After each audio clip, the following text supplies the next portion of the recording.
Hi and welcome to Fun Swedish. Today we're going to talk about how you pronounce the Swedish O.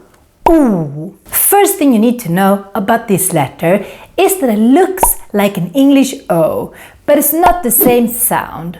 Oo. Because like you heard, we don't say O, we say oo. When you say the Swedish oo, you need to kind of form a little circle with your lips, or even form a little oo with your lips. Good, that is the first thing to keep in mind.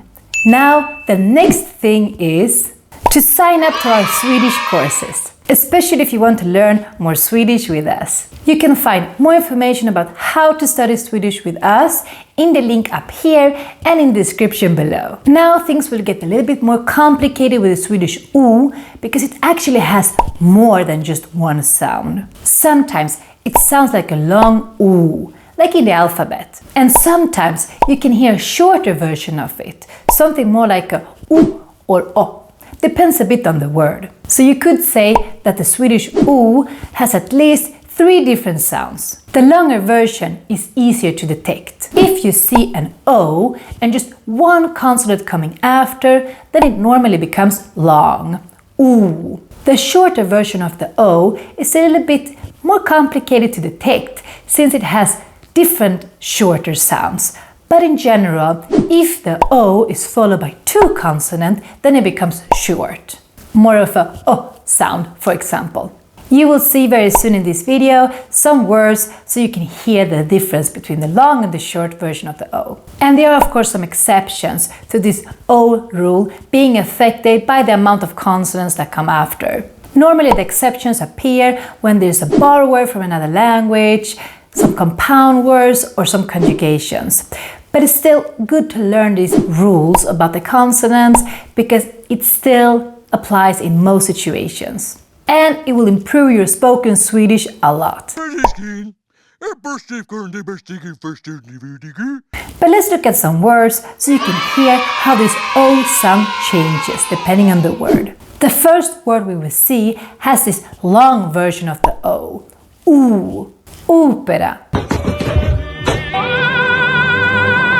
Our word for opera. And the O is long here because we have just one consonant coming after it, the P. On the other hand, we have the word ost, cheese. And here the O is very short because we have 2 consonants coming after it, the S and the T.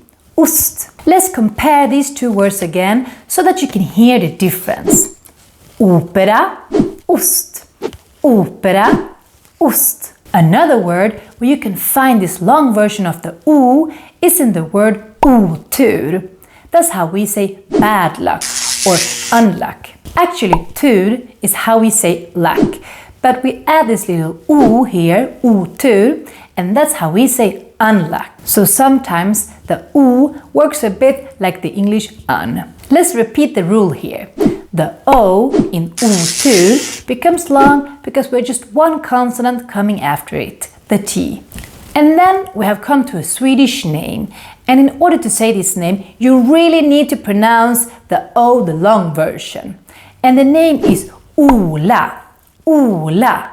And the O in this name becomes long because with just one consonant coming after. Then we have a similar word where we have 2 consonants coming after the O, which makes it shorter. And that word is hola. And no, this does not mean hi, like in Spanish, hola. No, it means something else. But I can't tell you what it means. Well, you can say that, but I can't say that. So if you want to find out, you need to ask a Swedish friend. Or look it up at this page, Slangopedia, where you can find many dirty Swedish words and bad words. All I can say is that you should avoid saying this in front of your Swedish in-laws. And whatever you do, never say the word olla in the same sentence as the name Ola, like I will do now. Olla Ola. I think YouTube might ban me for saying this, but it is for educational purposes. Now, let's leave this mysterious word olla. Let's look at the word where you can hear both the long version and the short version of the O. And that is in the word Oktober. Yes, that's how we say October. The first O in the word Oktober is short because we have two consonants coming after it. Can you hear it? Oh, October. But the second O, on the other hand, is long because we have just one consonant coming after it. Ober, October. So it's similar to the English word, but as you can hear, the pronunciation is a little bit different, and we also like to write it with a K because we love K in Swedish. October. Now let's look at some words where the meaning changes completely if you don't make the O long when it should or short when it should. First we have the word sopor. Here the first O gets long because we're just one consonant coming after it. And sopor is our word for garbage.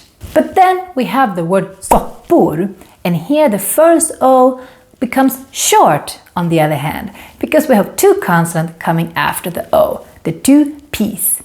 And soppor is how we say soups.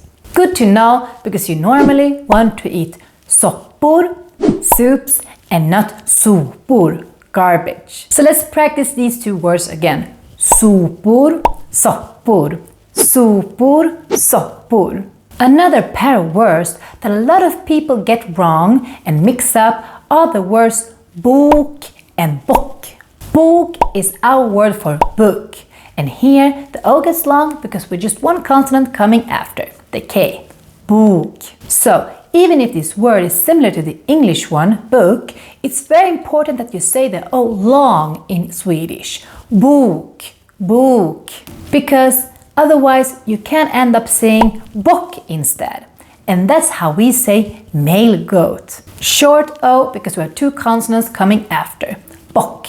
So don't mix these two up, so you don't say jag läser en bock, I read a male goat, instead of jag läser en bok, I read a book. Let's practice these two words so you can hear the difference.